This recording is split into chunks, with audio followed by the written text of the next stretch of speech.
साथियों, आशा करता हूँ आप सब स्वस्थ होंगे, आपकी तैयारी बहुत अच्छी चल रही होगी। तो आज हम बात करने वाले हैं हमारे यूपी कांस्टेबल की जो वैकेंसी आई हुई है 32,679 उसके बारे में बात करेंगे। और जैसा कि हमें मालूम है उसका एग्ज़ाम 8th, 9th, 10th जून को होना है और आज के 6 अप्रैल हो चुकी है आज। यानी कि आज हमारे लगभग 60 दिन 2 महीने बाकी हैं। तो इन 60 दिन में हमारी क्या स्ट्रेटजी होनी चाहिए, कैसे हम एग्ज़ाम में अभी से उसकी तैयारी करके कैसे हम एग्ज़ाम में बेहतर कर सकते हैं, चलिए इस बारे में बात कर लेते हैं।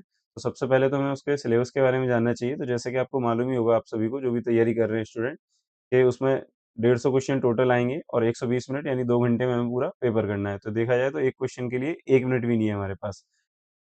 दूसरी चीज़ जो क्वेश्चन आएँगे 150 प्रत्येक क्वेश्चन 2-2 नंबर का रहेगा, यानी कि 300 टोटल मार्क्स होंगे। 300 मार्क्स के लिए मतलब हमें अगर क्वालीफाई करना है तो अभी से जो हमारा टारगेट होना चाहिए एटलीस्ट 260 प्लस तो हमें टारगेट सोच कर ही चलना चाहिए। आइए हम इसके पहले सिलेबस की बात कर लेते हैं। सिलेबस में सेम यूपीएसआई जैसा पैटर्न रहेगा। पहला मतलब 4 पोर्शन होंगे, 4 सब्जेक्ट, 1 मैथ, रीजनिंग, हिंदी और जीएस।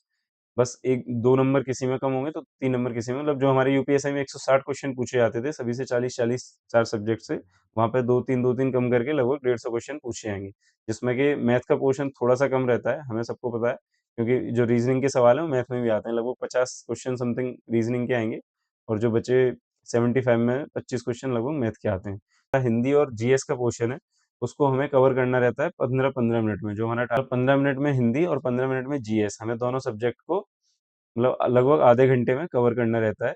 और जो बचा हुआ मैथ और रीजनिंग का पार्ट है, उसके लिए मान के चलिए आप 40-40 मिनट या एक में 35 मिनट रीजनिंग के लिए। अगर रीजनिंग ज़्यादा हो जाती है, मैथ कम रहता है, तो मैथ के लिए भी मतलब 30 से 35 मिनट। अगर 25 क्वेश्चन आते हैं तो 30 मिनट मैक्सिमम होते हैं मैथ के लिए। और रीजनिंग जैसे कि मैंने बताया 55 क्वेश्चन तक आते हैं। मान के चलिए अगर 50 क्वेश्चन भी मैथ से आ जाते हैं, सॉरी रीजनिंग से आ जाते हैं, तो हमें लगभग 45 40 से 45 मिनट रीजनिंग। तो यानी कि अगर हम दोनों को टारगेट करें 40-40 मिनट एवरेज मैथ रीजनिंग का और 15-15 मिनट हिंदी और जीएस का, तो लगभग 40 दूनी 80 और 30 110 मिनट हो जाती हैं। यानी कि हमारे पास 10 मिनट फिर भी सेफ रहेंगी अ, दोबारा एग्ज़ाम को देखने के लिए। अगर हमें अच्छे से अच्छा स्कोर करना है तो लगभग 110 मिनट में इस तरीके से हमें अपना पूरा पेपर सॉल्व करना ही पड़ेगा। तभी हमारा सिलेक्शन हो सकता है, तभी हमारा बेटर स्कोर हो सकता है। तो सबसे पहले मैं बता दूँ आपको, जैसा कि मैंने बताया आज 6 अप्रैल है, यानी 60 दिन बचे हैं हमारे एग्ज़ाम में, और 60 दिन में हमें जो टारगेट है वो हमें 45 दिन का ही रखना पड़ेगा। क्योंकि जो लास्ट के 15 दिन है उसमें हमें रिवीज़न भी करना है। रिवीजन में जो भी हमारे मॉक टेस्ट वगैरह हैं लास्ट में वो भी देने हैं, एग्ज़ाम की प्रिपरेशन भी करनी है और 2-3 दिन एग्ज़ाम सेंटर तक पहुँचने जाने का मान के चलिए। तो हमारा जो टारगेट होना चाहिए वो अभी से मतलब 6 जुलाई है तो लगभग अगले 45 दिन का, यानी अगर 8 जून को एग्ज़ाम होता है, लगभग 25 मई तक हमें अपना पूरा सिलेबस कंप्लीट करना है। तो यकीन मानिए अगर आप स्टूडेंट्स ने पहले से थोड़ी बहुत भी तैयारी की हुई है, यानी कि अगर वो थोड़ा बहुत कुछ पढ़े हुए हैं और मतलब तैयारी अगर आज से भी करना शुरू करेंगे तो ये 45 दिन सफिशिएंट होते हैं यूपी कांस्टेबल के एग्ज़ाम के लिए। बस हमें डेली अपना टाइम टेबल में कम से कम हमें 8 घंटे पढ़ाई के लिए देने ही देने हैं, इन 45 दिन में। तो चलिए हम बात कर लेते हैं हमारे डेली के टाइम टेबल क्या होना चाहिए, किस सब्जेक्ट को हमें कितना समय देना चाहिए। तो जैसे कि जो बच्चों को सबसे ज़्यादा कठिन लगता है, सबसे पहले उसी सब्जेक्ट की बात कर लेते हैं, हम मैथ की बात कर लेते हैं। जैसा कि हमें मालूम है, मैथ में लगभग 15 से 20 चैप्टर हमें सिलेबस में दिए हुए हैं और हमारे पास अभी 45 दिन है। तो यानी कि हर चैप्टर को अगर हम 3 दिन में कवर करने की कोशिश करेंगे, तो हमारा जो मैथ है, वो लगभग 45 दिन में पूरा हो जाएगा। और अगर 1-2 चैप्टर या टॉपिक अगर हमारे मैथ में छूट भी जाते हैं, तो उनको हम उस समय पे कवर कर लेंगे, जैसे कि हमारी हिंदी है या जीएस है, उसके समय में हम कवर करने की कोशिश करेंगे। जो हमारी अगर जो भी सब्जेक्ट हमारा पहले पूरा हो जाता है, तो जो दूसरा सब्जेक्ट नहीं हो पाता, उसको हम वहाँ कवर करने की कोशिश करेंगे। तो यानी कि हमें प्रत्येक चैप्टर को 3 दिन में पूरा करना पड़ेगा, जिससे कि हमारे जो 15-20 मैथ में चैप्टर हैं, वो 45 दिन के अंदर-अंदर पूरे हो जाएँ। तो इसके लिए हमें पर डे कम से कम 2 घंटे मैथ को पढ़ना ही पड़ेगा, 2 घंटे से नीचे पढ़ने पे आपका नहीं हो पाएगा। आपको कम से कम 2 घंटे मैथ को देना ही देना है। सेम रीज़निंग में हमारे लगभग 20 से 25 सब्जेक्ट सॉरी चैप्टर दिए हुए हैं सिलेबस में, तो आप यकीन मानिए उसको भी आपको 2 घंटे ही पढ़ना पड़ेगा और उसका टारगेट आपको हर चैप्टर का 2 घंटे में 2 दिन में आपको पूरा करना है हर चैप्टर को। और पर डे आप 2 घंटे पढ़ेंगे, यानी कि एक चैप्टर को आपको 2 दिन देने हैं, यानी कि सिर्फ़ हमें 4 घंटे में एक चैप्टर को हमें कवर करना है। और जो भी बड़े टॉपिक हैं तो मतलब कई टॉपिक आपको ऐसे भी मिलेंगे जो आपको 2 से 3 दिन में हो पाएँगे और कोई-कोई आपको 1 दिन में ही 2 घंटे में पढ़ने पे हो जाएगा। मतलब सिलेबस को आपको पूरा करते हुए जाना है एक तरीके से, जो भी चैप्टर आपको दिखे उसको पूरा करते हुए जाना है। थर्ड चीज़ हम हिंदी के बारे में बात कर लेते हैं। तो हिंदी मेरी समझ से आपको 2 घंटे हिंदी को भी देने पड़ेंगे, लेकिन हिंदी आप अलग-अलग समय पे दे सकते हो। जैसे कि 1 घंटे सुबह और 1 घंटे शाम को। मैथ रीज़निंग आपको लगातार 2 घंटे बैठ के ही एक टॉपिक पढ़ना है, ताकि एक चैप्टर आप अच्छे से क्लियर कर सको।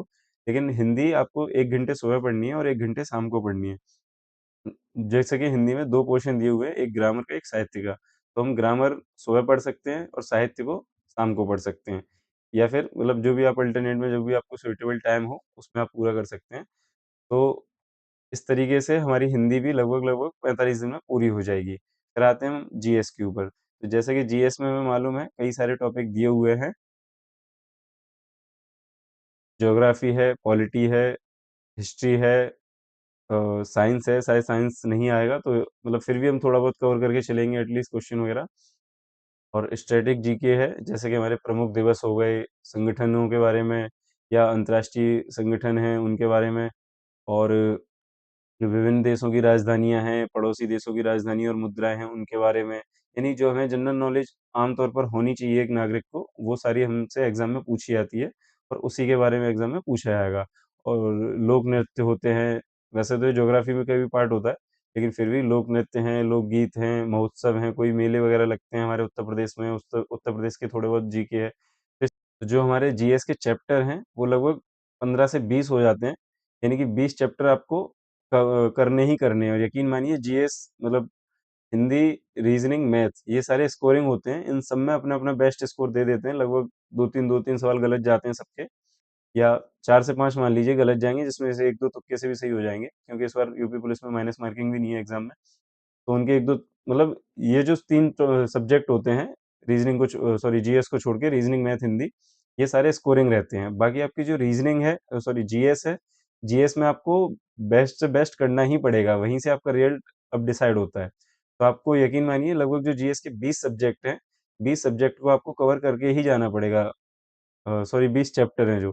तो या सब्जेक्ट ही मान लीजिए, पॉलिटी है अलग-अलग तरीके से। तो इनके लिए आपको करना ये है कि लगभग 4 से 5 दिन हर सब्जेक्ट को देना है, यानी 4 दिन।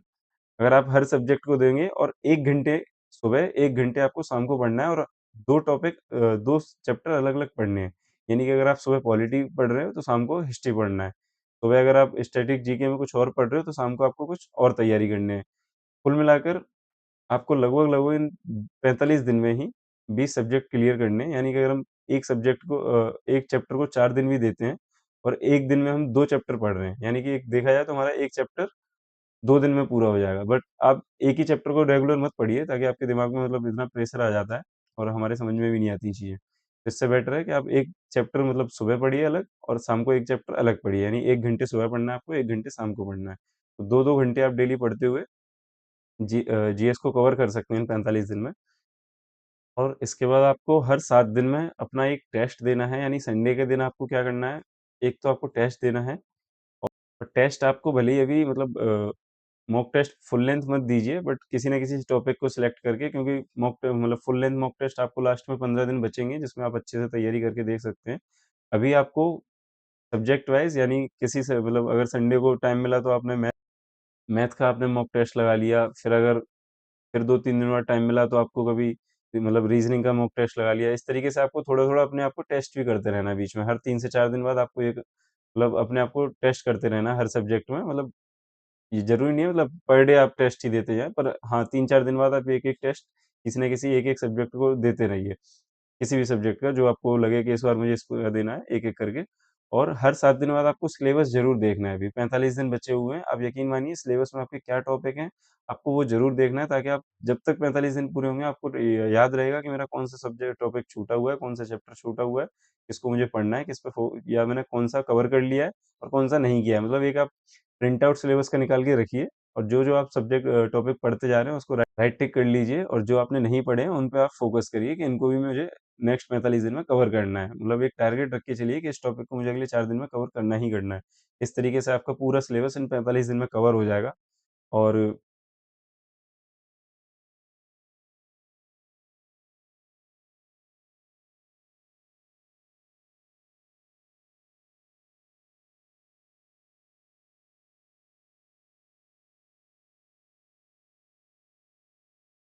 और यूनिफ़ॉर्म की फ़ोटो ये जो हमारी यूपी कांस्टेबल की वर्दी है, वर्दी की फ़ोटो अपने घर पर या मोबाइल में लगा के रखिए, जिससे देख के आप खुद को मोटिवेट करते रहिए और मुझे मोटिवेट करने के लिए वीडियो को लाइक और चैनल को सब्सक्राइब कर दें।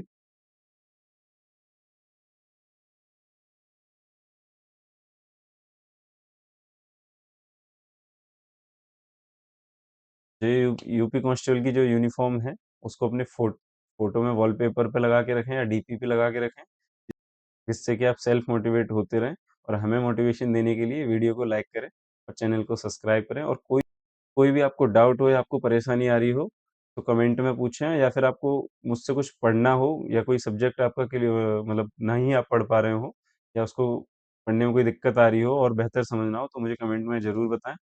मैं पूरी कोशिश करूँगा आपको पढ़ाने की। मिलते हैं नेक्स्ट वीडियो में। जय हिंद।